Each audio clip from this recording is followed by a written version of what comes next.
Hello everyone, my name is Robert Phillips and I'll be talking to you today about staff recruitment, development, and retention.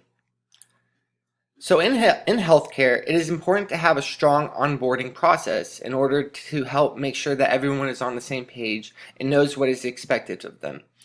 This early connection can help reaffirm employees that this is the right decision to join the company, which helps with employee retention and decreased turnover rates.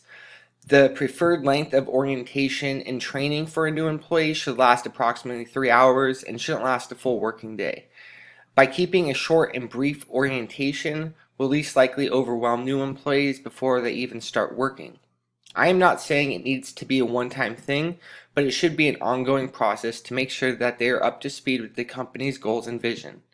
There is no right or wrong answer to how long an orientation process should last, but the main objective is to have a well-planned and executed orientation program. Nowadays, training is an essential factor contributing to greater efficiency of the staff and organizations. It is a fact that organization and training is a vital investment that helps lead internal promotion, success of organizational plans, and staff development. Research proves that in-service training helps promote competency and empowerment among employees to better undertake their tasks, thus helping the company achieve their goals. I believe that training should consist of a combination of hands-on and virtual elements in order to gain successful outcomes. Hands-on learning is the process of doing and include activities such as role-playing, task simulations, problem-solving exercises, and software training.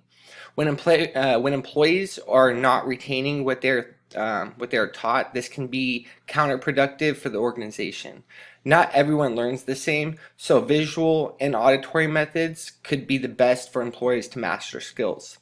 I believe that a 6-month performance probation period should be considered when hiring new employees because there is substantial evidence suggesting that probationary periods increase an employee's probability of succeeding in their new roles.